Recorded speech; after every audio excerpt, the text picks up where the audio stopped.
Welcome to today's episode of CLCI Live, brought to you by the award-winning and ICF accredited school, Certified Life Coach Institute. Sit back, relax, and enjoy today's episode. Today we are going to be covering the ICF Core Competencies numbers, what numbers 3 through 5, right? 3 through 5. Yeah, we're going to try and get through 3, 4, and 5. I'm thinking co-creating the relationship. Yes, we will be co-creating the relationship today. Actually, if we want to, we could drop that in the chat. But so that's it's underneath that. We should probably do a quick overview of what we covered last week, really quick. Yes, last week we covered foundation and demonstrating ethical practice and embodies a coaching mindset. And today is co-creating the relationship, and we'll get into that now. I'm going to turn it over to anybody. I will take the gavel. So, as Rick mentioned, we went over last week demonstrating ethical practice, and also we touched on embodying a coaching mindset. We will open up today's stream with establishing and maintaining agreements, which I will go ahead and read out the definition for that to you guys. Definition of establishing and maintaining agreements would be partners with the client and relevant stakeholders to create clear agreements about the coaching relationship, process, plans, and goals. Establishes agreements for the overall coaching engagement, as well as those for each coaching session. Now, what does that mean to you guys? So we sort of switched from last week. We're more so focused on what you yourself, the coach, should and shouldn't do, how you should act as a coach. And now we're starting to bring in the clients and how you work with them, which is interesting, which will be most of what the competencies involve as well. So the partnering with our client, we're setting the stage of how our sessions are going to unfold and keeping that established during each and every session. That's to me what all of that means. Okay. Now, with that said, we can go a little further into that. And next up, as far as establishing and maintaining agreements is concerned, it's broken down into, we've got 11 different points. So for the first one, it is explain what coaching is and is not, and describes the process to the client and relevant stakeholders.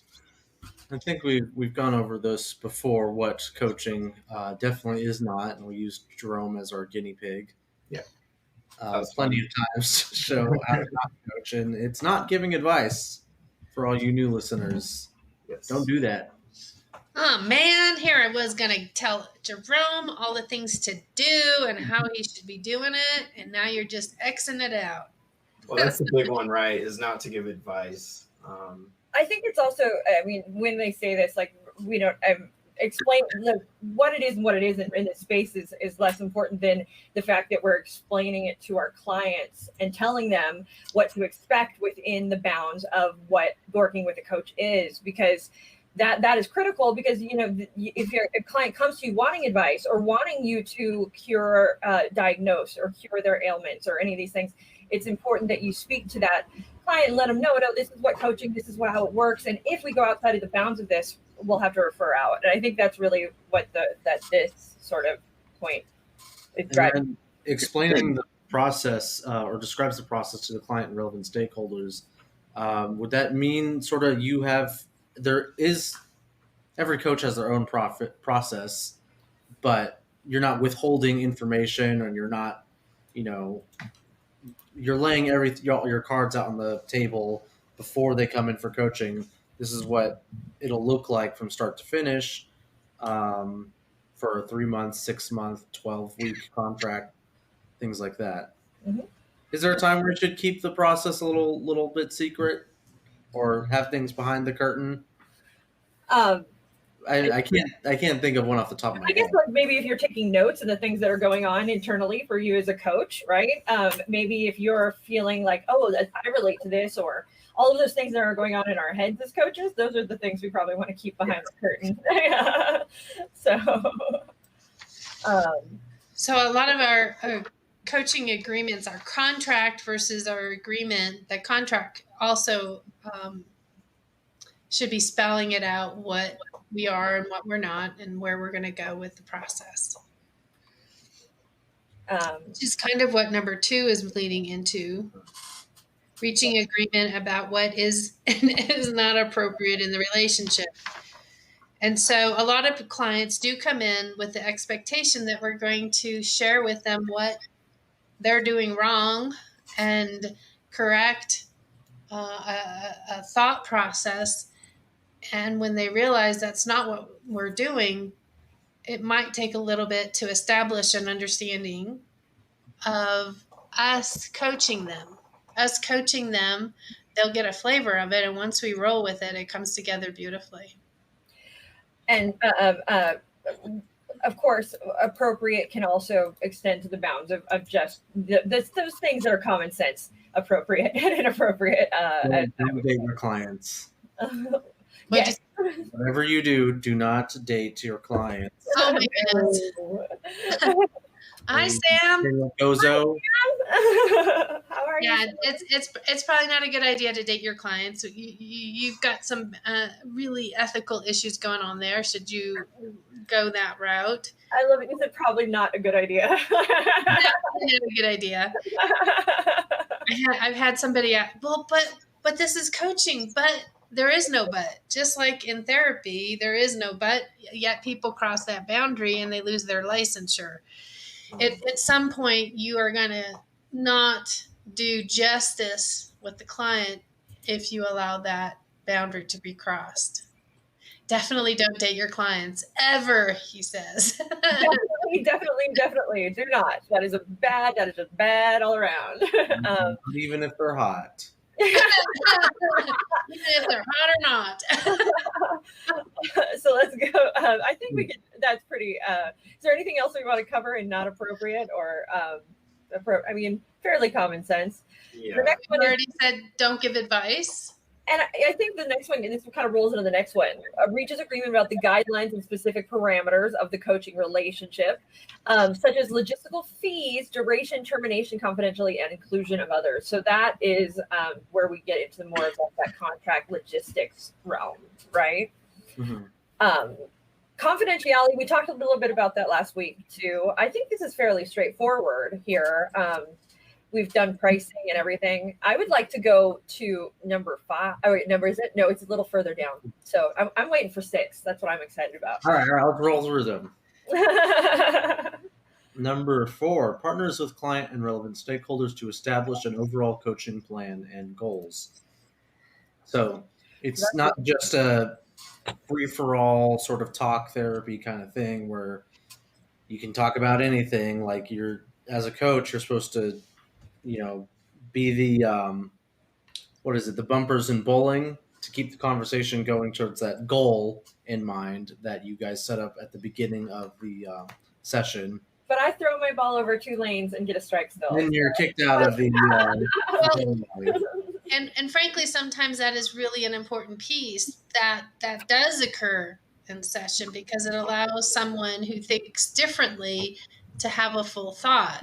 So it's to know your client and what operates for them as well. Yes, stay focused, but for those clients that you don't put one foot in front of the other, they have, what was that cartoon where, was it Dennis the Menace or whatever, where we used to watch it in the newspaper and they would go all over the place to get to a point where they could just have gone straight. But to do that would have stopped their creative thinking. So at times it's important to allow space. Being me, somebody, that's what when I say I throw it over 2 lanes, I'm saying that because I am one of those nonlinear thinkers, whereas it can appear like I've gone off into left field, but it does come back and it does connect and it does, it's that I see the world as a network and not as a straight line. And this what leads into the next, number 5, partners with the client to determine client-coach compatibility.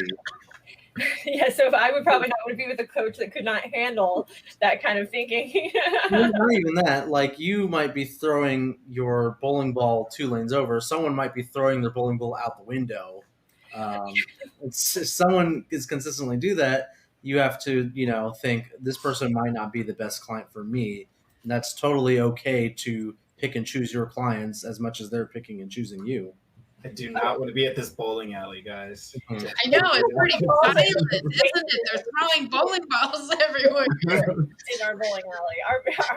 I think squirrel, right? Squirrel versus Dennis the Menace path, right? So Dennis the Menace path had that, I think it's Dennis the Menace, I don't remember who it really was, had that squirrely cue way of getting to that next position he wanted to go to, as opposed to squirrel, it just captured my attention, I'm distracted. So we're talking about a distraction versus a path that we're following.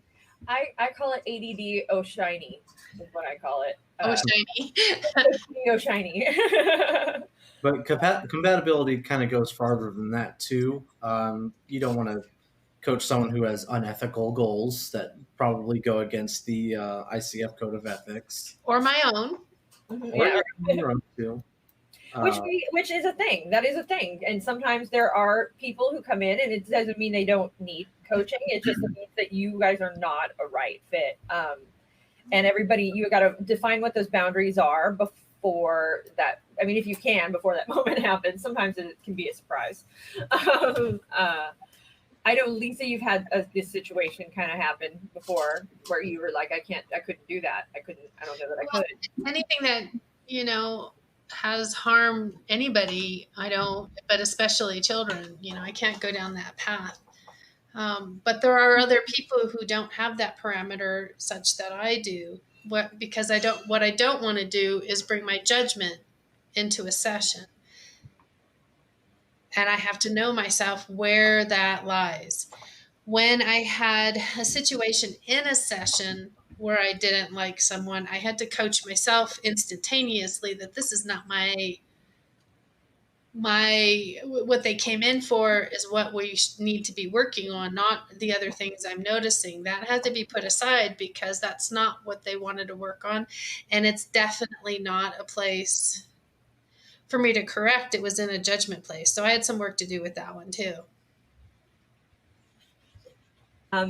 I think we could probably move into the next one, right? The next point under this one, which is the one you're excited for, correct? Yeah, I was waiting for you to. Partners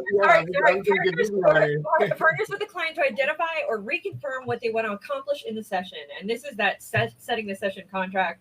It is a big and a very important thing to do in every single session. And it's how you gauge also. I guess it's how the client can gauge the success of the session as well. It's like instant for me. I like it because it's like instant ROI, instant return on investment. This client comes in, you say, okay, what would you like to accomplish in this session? And they let you know. And how would you know when you've accomplished that? And as long as you do that by the end of the session, or at least at the end of the session, if you haven't, you reconnect and go, okay, well, this is where we're at. But you've got that return on investment right there. You have proven your worth. It's built in. I love that. It is like the get out of jail free card for coaches. And interestingly enough, that is the first 2 questions or 3 questions the students seem to forget about when we have shared that. So definitely keep that in your wheelhouse when we're in that coaching behavior or mindset. Anthony, what were you going to say? Oh, I was going to say, sometimes you may encounter a scenario where the client doesn't have anything to accomplish in the session. And something Dan said a while ago stuck with me, that he coaches the gap. And if there's no gap, then there's no coaching session. Yeah. I mean, I've never had it happen, but he's had it happen where a client came in and said, I don't really want to work on anything. It's like, okay, well, we don't have to meet then. And so, all good. Let's till next week. Yeah. And for next week, and then the coach can decide on how you go about, if you're going to comp the client for the session, or, how you do that financially is up to you. But sometimes there might not be anything to accomplish in the session. So just no coaching. Or if you do have a session, but it's a really short session because the client has to go out and experiment, that session can be equally as valuable as a full session. And the same thing that Anthony is saying, did you see what Sam Gozo wrote? He wrote something powerful he does. Well, he says, definitely don't date your clients, but he says something powerful I've done is write down every quality of a client I can't work with. I cannot work with. Which is, I mean, that's sort of like your do's and do not. Like, this is my deal breakers. You can do the same thing with dating, with friends, with whatever, but these are my deal breakers. And Brooke, what are your deal breakers for clients? In what regard? In clients? I won't work with a client that is going to be bending over backwards to pay me. I don't want to put anybody in debt. I don't want anybody to be, putting it on credit cards and struggling to pay. Not for my sake, but for their sake. I don't want to do that to anybody. So that's a big no for me. Also, somebody who doesn't have, because of the nature of what I coach and what I do and is it's business oriented. So they've got to be in that sort of business, ready to go. Like, I've got to be ready to go to create a business. And if you're just not in that space yet, where you're not ready, then it's not time for us to work together. So, yeah. Jerome, what's your client's deal If your business is boring, that's the other Deal one. breakers. Deal breakers for me. Any Cowboys fans? I'm just kidding. Definitely, I would say probably my big one would be not having the ability to want to collaborate. Collaboration's huge. I feel like if you don't really want to collaborate as a partner, then you as a client, what are you coming to me for? That's something that I think needs to be understood, that me as your coach, I want to be here for you, and if you are not allowing me to collaborate with you, then it's really it's a waste of time, I feel like, for everyone in that scenario. Rudeness. Like, I don't want to work with somebody who is just outwardly rude, if you're rude, I don't really want anything to do with you. If I'm honest. Yep, just the other day we had someone that was rude, and yeah, I just don't have patience for it. I'm just like, oh, I'm sorry, we're not a good fit. But if you're going to be rude and talk down to me, and then that's the topic of all, I know you probably need the work most, right? But I'm probably not your girl. Yeah, that doesn't mean you have to do it just because they need it. But yeah. Respect goes both ways. Yes. Yeah. And I think that's an important piece to establish for yourself. And like Sam was saying, a quality that you want to work with is that respectful behavior. Well, not that it's challenging, but you can have challenging behavior, but respectful has to always be part of it. We got some comments. Sam says, if you blur the lines between professional and personal conduct, aka flirting. So yeah, if you're flirting, that's a no-go. No. Yeah. Borja says, to me, when a client states they don't feel like working on the session, it represents their ability to advocate for themselves, something that they may have been able to do previously. So I give that chance to take a break. Mm-hmm. So. Mm-hmm. Yeah, no, don't force. You never want a strong arm in this situation ever. No. I think that we were talking about setting the contract here, that session. The one thing too, again, reiterate, and we sort of jumped back, and now we're back on setting the contract, is not only do we want to open it, but that closing of the contract is important as well. That check-in at the end, right? That. Yep. Mm-hmm. Do you feel like we accomplished what we set out to accomplish? In this I would also say that, which is probably one of my favorite parts of number 6, is partners with the client to identify or reconfirm. That reconfirm part, I think, is really important to keep in mind, because there will be times where your client veers off, and you want to make sure that you are keeping them on the path that they most want to be on, by asking them questions. You're going here, and we were supposed to be going here. Which path do you want to stick to? Well, it's not even well, and I absolutely, but I would also ask them too. Is I hear you going over here. I don't see how this is relating to this. Is this where you want to go? I mean, is this relating to this in some way? Because that is one of the single best things Dan does with me is when we've coached together is I will start to go left, but what he does not do is tell me, well, this has nothing to do with your goal.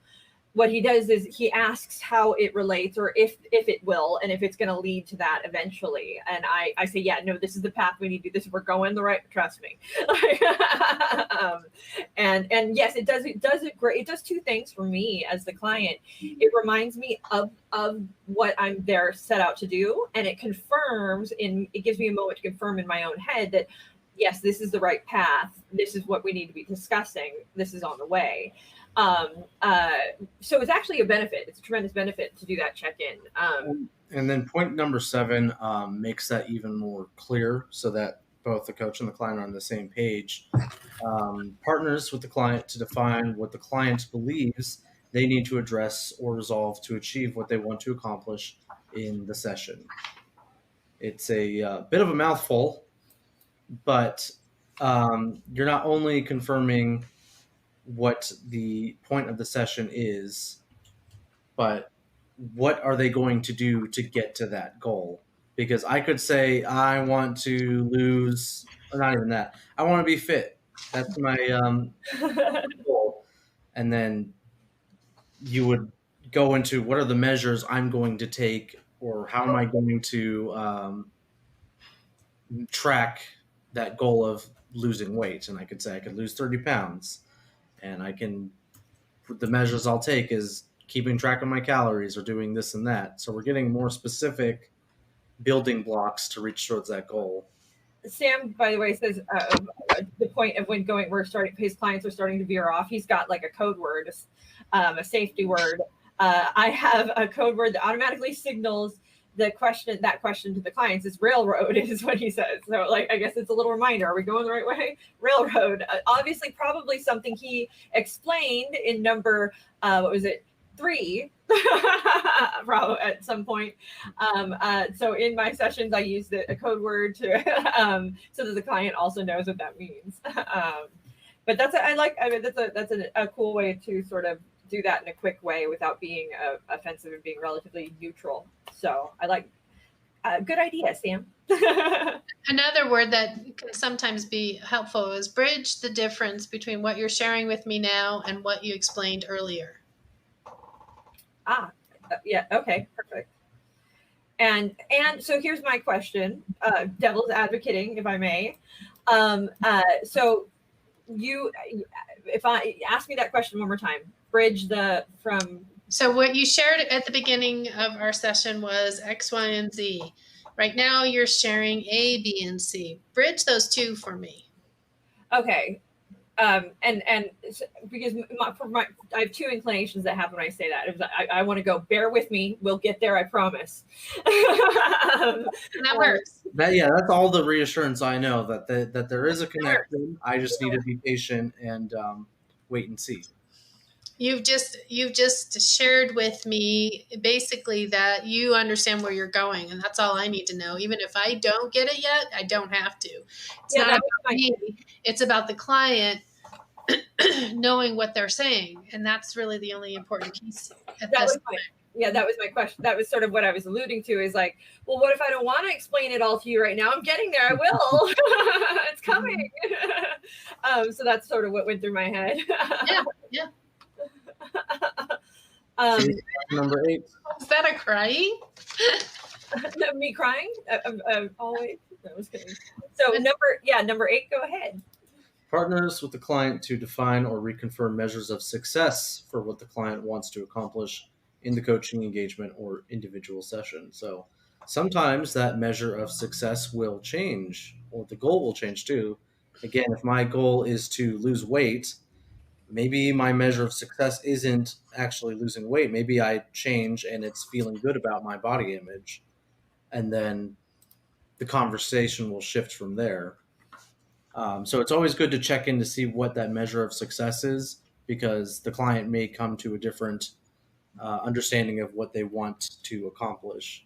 What do you guys think? I got distracted by Sam. I was reading what totally distracted too. Nobody paying attention to anything you're saying. The squirrel happened. I'm going to keep my poor body issues for the rest of my life. So you had said that the manage time and focus, the direction of the client's outcome, unless indicates otherwise. That's the client can change. Yeah, we don't have to hold the client to the exact goal. If they choose to change their minds and you have that conversation, no, I've changed my route and this is what is more important now. That is okay, and I think you will often find that happens. Right? They come into one thing and it ends up being something else that they really have to work on. Well, and Sam adds the tone is important and that we understand the rapport that we have in the session, which is going through this process as well throughout the whole entire time that we're with that client. So absolutely. Yeah. I'll pay attention to Sam, but not I Anthony. know. That's right. Yeah, Sam's more important than you. Sorry. Fine.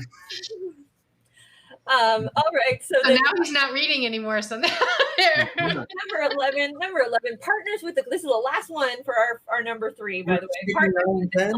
Wait, couple. We skipped a couple. When did we skip? Yeah, I thought we were on 8. I was done. We'll skip through all 3 of them right now. Okay. 9.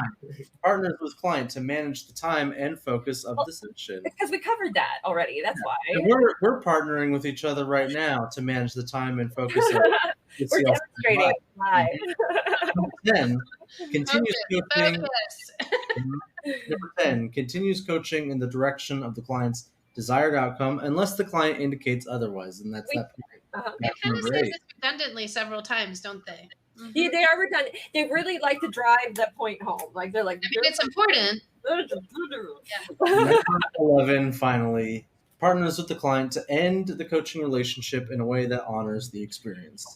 Really quick, I know that to touch on that, there are different, I just want to get your opinions because there are different schools of thought here with regard to with coaching. Is it something that should be forever and ongoing, or is it something that should eventually have a finish? I mean, should we always be upselling our clients to the next thing, or should we be okay with eventually the client flying off on their own and being solo? I would absolutely say we are coaching the client to put ourselves out of business, not literally, but figuratively, because inevitably they do come back because there's follow through. Stop dancing there. Where's Jerome going? I don't know where Jerome was. Yeah, I'm going to turn him off for now. Inevitably, the coaching, what they've done some research, coaching they have found has a residual lasting effect for about 5 years. And so 5 years later, sometimes they like to come back and be reminded of the process. So that's kind of a cool thing that is a potential. But I'm going to, that one's weird. Stop messing with us. Sorry, I'm trying to figure out the best for 3.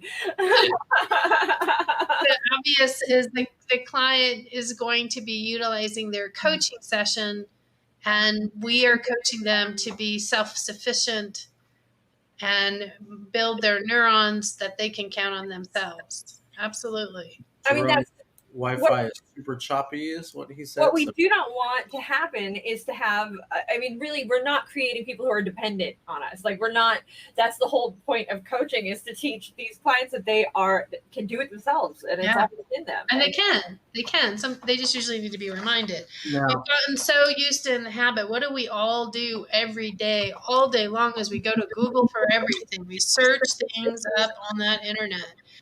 And this is becoming much more self-reliant and building that neural connection of self-reliance and trusting ourselves. I think that's the other side.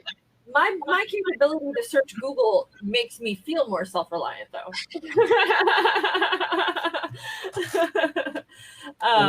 Some people will make the argument like, oh, but people always have goals. Whenever you're done with a goal, you move on to the next thing, and that's another thing you can keep coaching.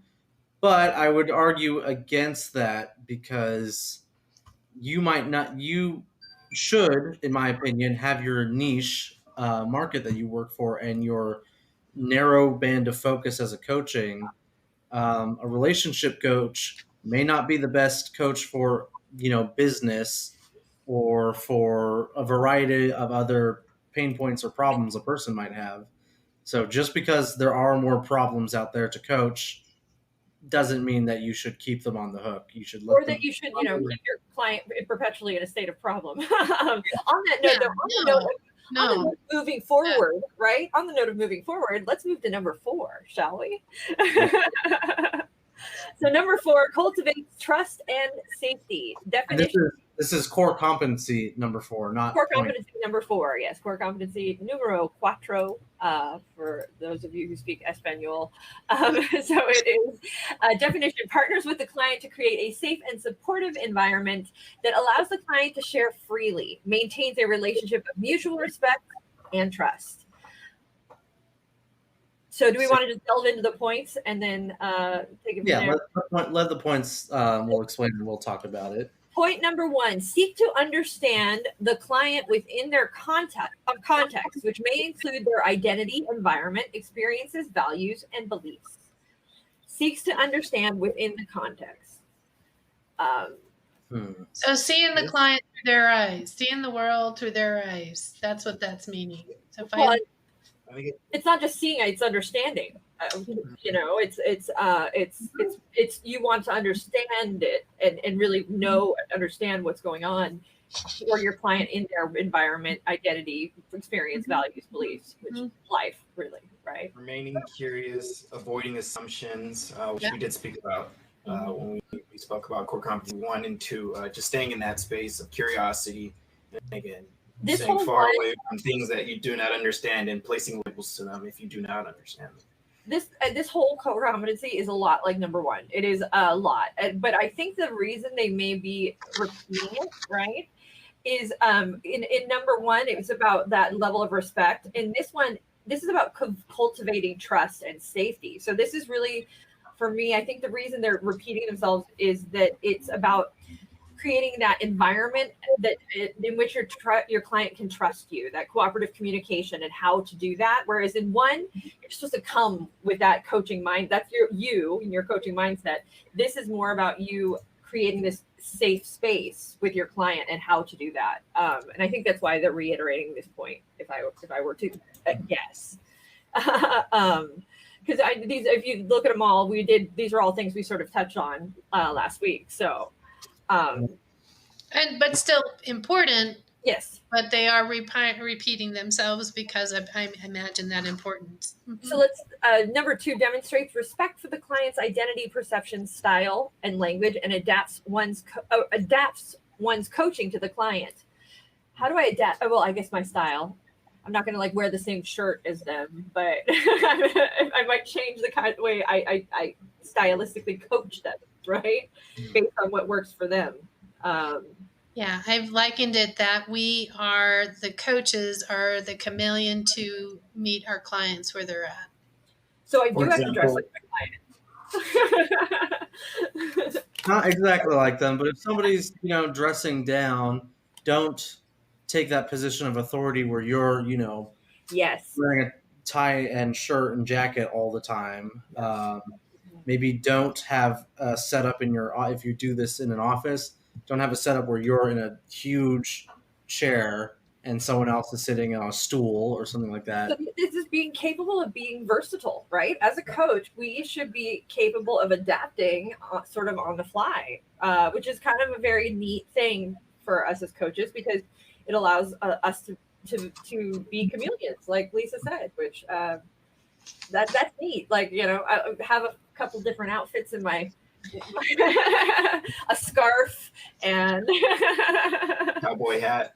But that's in level 2. We sort of go into a positioning exercise, right? We do this positioning thing, and how we are positioned can very much change a lot about how we are working with our clients, and being capable of changing that position in order for your client to open up or feel safe can be a very powerful thing, right? I have used it really well with clients, and it's come together beautifully, where they were in the chair and I got down on the ground. It sounds weird. I know it sounds weird, but just getting down made them transition their thought process to a different one. So it was very successful. Short story version. I have a question, and maybe there isn't an easy answer to it.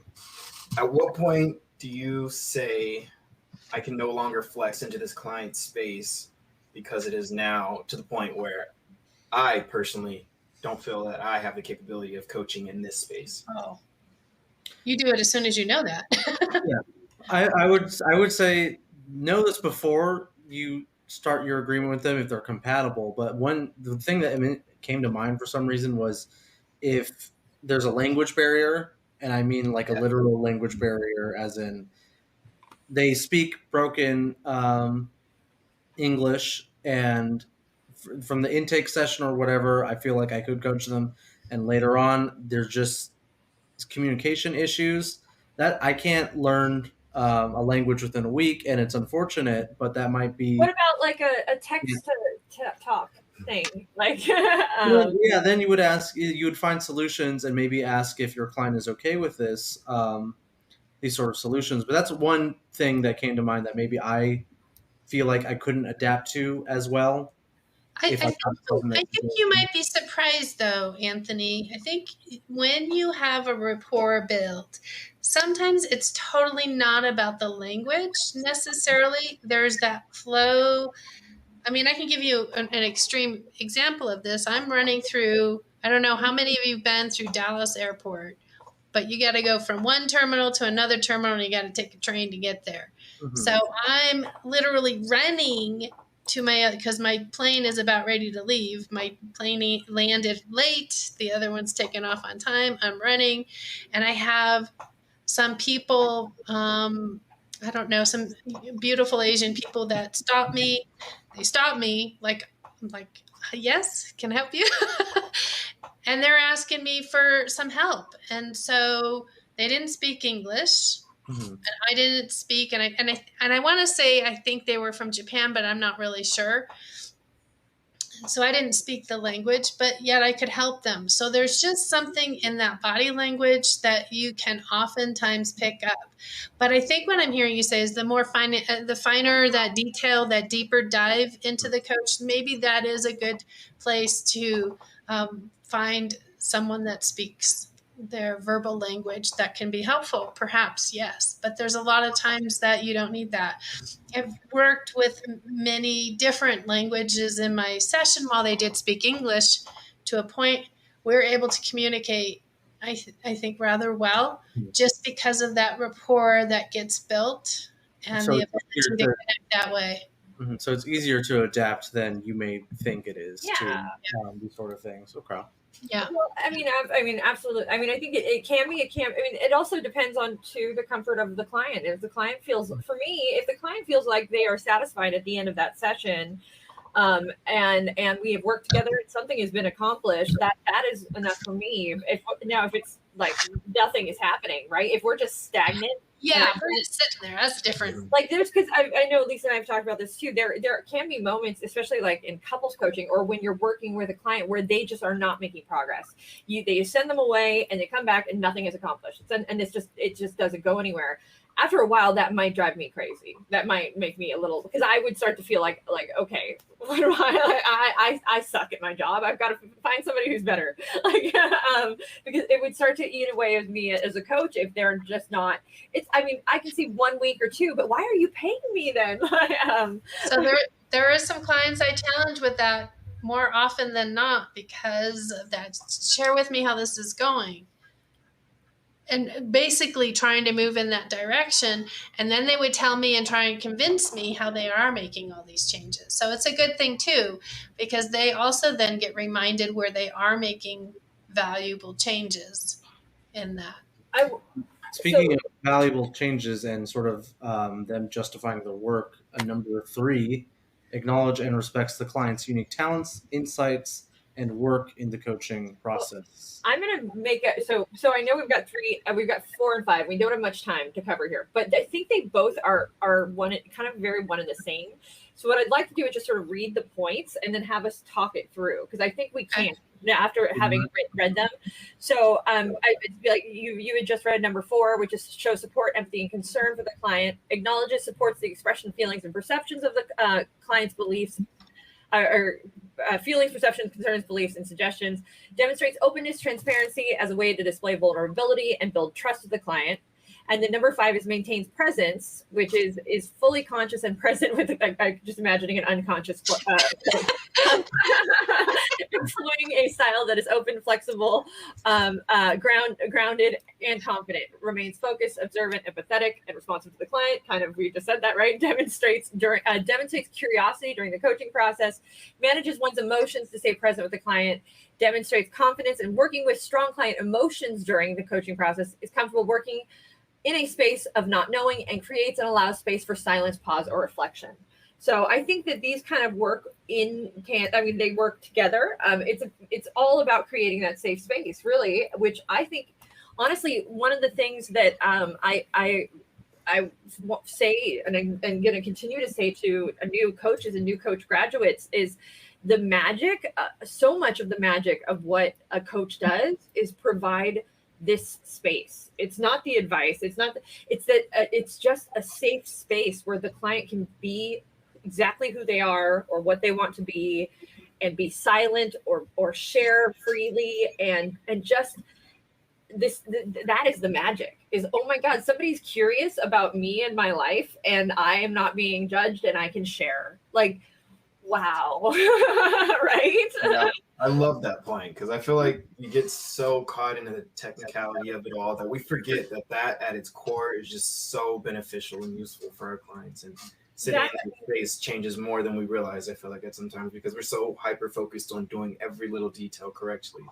Am I going to reach the goal? Are we going to have a breakthrough? Are we going to, for me, that magic is just that safe space, because that's what allows all of the everything else to take effect and really do its job, is just by virtue of creating this safe and trusting, and it's sacred. It becomes sacred. And that's really what for me as a client, would keep me coming back, is knowing that I have this little nugget, this little hour and a half, once every other week or once a week, where I get to be in this wonderful, safe space.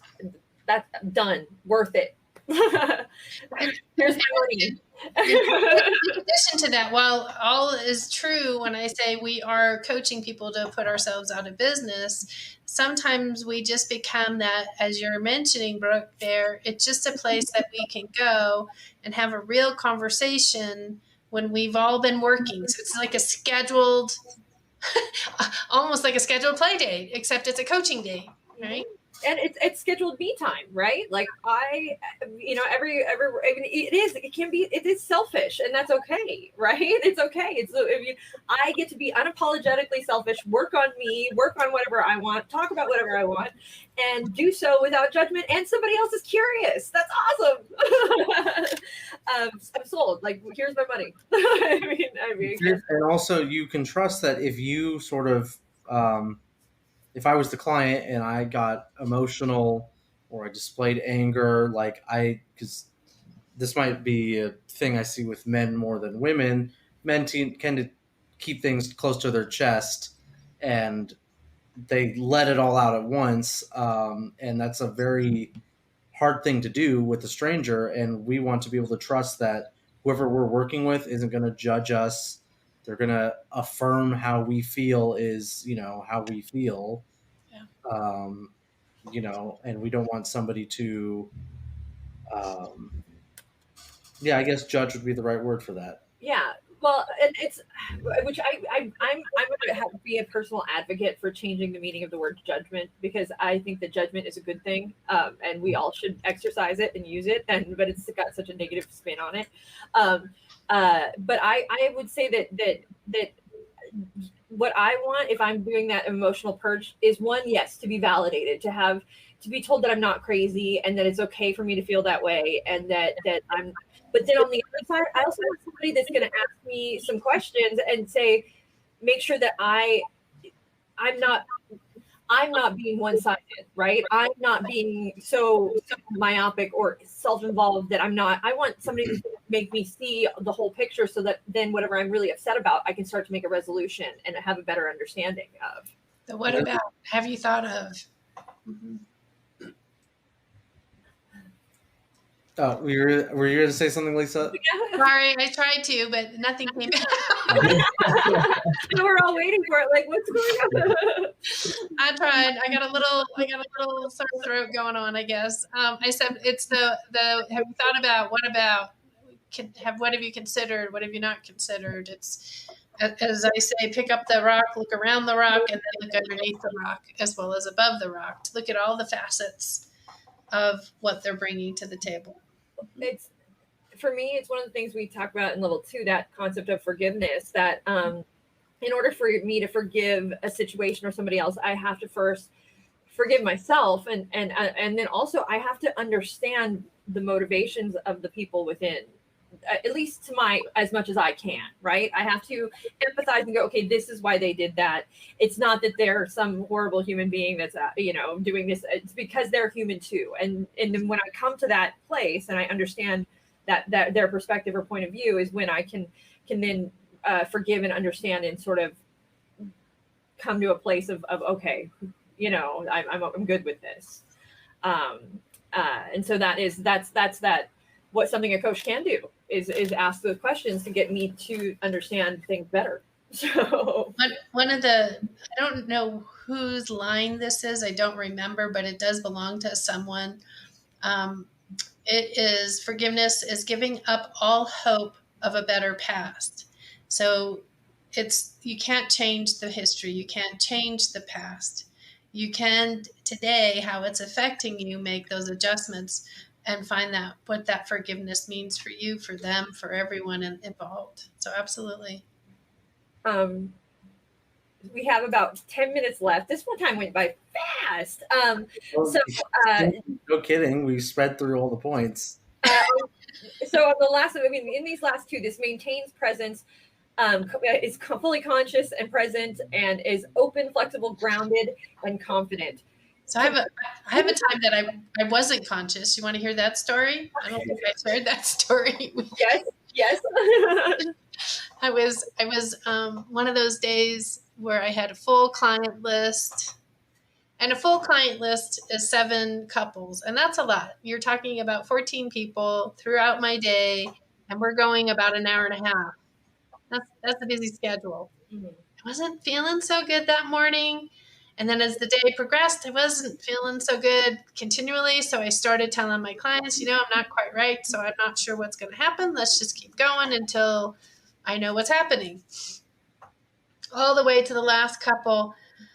Apparently I passed out. And the ICF immediately revoked your ACC. Lisa, you meant physically unconscious is what you actually I did. I passed out in the chair. Oh, at least you were sitting. And now this is going to be just awful for some of you. So you might want to go, I threw up. I projectile vomited across the room. At least your clients know that you're not well at that point. Like, they know that this is not like there's something has gone horribly awry here. She's sick. Yeah. Actually, there's nothing in the core competencies that says you can't vomit on you.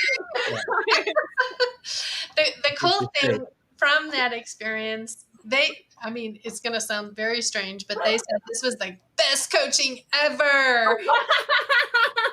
Because they got to come together and see how amazing of a team that they are. They got to see how one picked up where one didn't. Aww, like that's. Lisa, did you plan this out? The warm and fuzzies happen. I take credit. From that day forward, she projectile vomited in every session. No, I don't recommend it. Not at all. Well, that's a good way to sort of illustrate. Like, if you feel like you're not going to be conscious and present throughout the session, then probably you should cancel. Yeah, absolutely. Well, and that's what one of the things I wanted to ask was it says this the concept of being. We've talked about open. We've talked about flexible, but grounded and confident. Maybe we have not, especially the confident piece. Grounded, okay, that's that setting your emotion side, that's staying level, right? But that confident, I know there are a lot of coaches, especially brand new ones out there, that often feel like they they aren't, they can't do it. They aren't good enough. They've got imposter syndrome. They're walking in terrified. So how do you approach your sessions with confidence? Fake it till you make it. I'm just kidding. I'm going to say you check your brain at the door. That's your ego that I'm speaking about. You check your ego at the door. You follow the process. The process works. You don't need really to have a whole lot more than the process. Especially as a new coach, you get that process going. You're going to feel confident in it when you see the results the clients provide back within the session. But Daniel Campana said about your projectile vomiting that you gave him a unique problem to solve. I did. And they definitely got to see how they were a team. They got married afterwards. And yes, they had to come back a few times. So yeah, it was beautiful. On that confident note, what you were speaking of is that I think a big part of that is to trust the process. Like one of the things. Your client, you're walking in the door. If once you those of you who don't know what coaching is, take CLCI's class and you can learn. But one of the things we show you and teach you through the process is that the client has all the answers. They have the questions as well.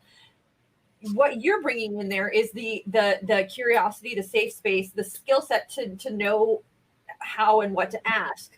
But just trust that client has all those answers. Like they are gonna provide you with what you need walking in that door. Even the questions, they're gonna provide you the place where the questions are as well. So you don't have to go in there being an expert at this or an expert at that. All you have to be an expert at is being a coach. That's it. You don't have to be an expert health coach, an expert spiritual coach, an expert. No, you just have to be an expert coach. And what that entails is these core competencies, the creating the safe space, the being curious, all of that. And if you trust that process, you find that confidence, and then also it's okay to be nervous. It means you care about it, right? That's what I've always. It's part of being outcome, independent, where sometimes if you're a newer coach, you're so focused on saying the right thing and getting your client to that breakthrough, and you're emotionally invested in their success. You got to take a step back and just say, I'm who I am as a coach is independent of the client's success. And that definitely gets a whole lot of reassurance and confidence when you know you're doing your due diligence, and, there's only so much you can do. So why worry about it? Yeah. Back to number 3, the client is going to tell you what they want out of the session. They're going to tell you how they're going to gauge it, and they're going to tell you how they're going to get there. So they're right there. They're doing the hard work and the hard lifting. And that's, if you set that session contract, look at that. You don't have to, what you're doing in that session, and you can't know what you're doing until you're there with that client. So and if you ever feel like you're floundering, then you'd go back to that. I want to make sure I'm understanding what you hope to get from today. You go back to those questions. Or the number one life coach catch-all. Tell me more about that. Tell me more. You put your hands together like this, and you do. Tell me more. We all need shirts that say "Tell me more." That is about our time, guys. We are just about done, and I think we did. I think we communicated 3, 4, and 5 effectively. Bring us into next week's communicative effectively section. So thank you guys for everybody who participated out there in the world of social media and Facebook. Make sure you guys tune in next week. We'll be going into core competencies number 6 and 7, the communicating effectively section, and doing a deep dive into those. And for those of you who don't know or have no clue what any of this is, but you're interested in coaching in some regard, check out Certified Life Coach Institute. We certify coaches in 3 days. And Jerome, why don't you finish off the sign off? Always maybe Jerome can't say bye. So never mind. So make sure you guys comment, share, like, and check out CLCI or Certified Life Coach Institute. Thank you for watching, guys. Hey everyone, thanks for tuning in to today's episode. Once again, this is brought to you by Certified Life Coach Institute. We're an ICF accredited school who certifies our life coaches in 3-day online intensive courses. In addition to other podcast episodes, feel free to check us out every Tuesday at 4:00 p.m. Pacific Standard Time on YouTube or Facebook for our CLCI Lives, where we get together and discuss various topics that are centered around sharpening your skills so you can become a better certified life coach. For more information, feel free to visit us at certifiedlifecoachinstitute.com. Until next time, be well.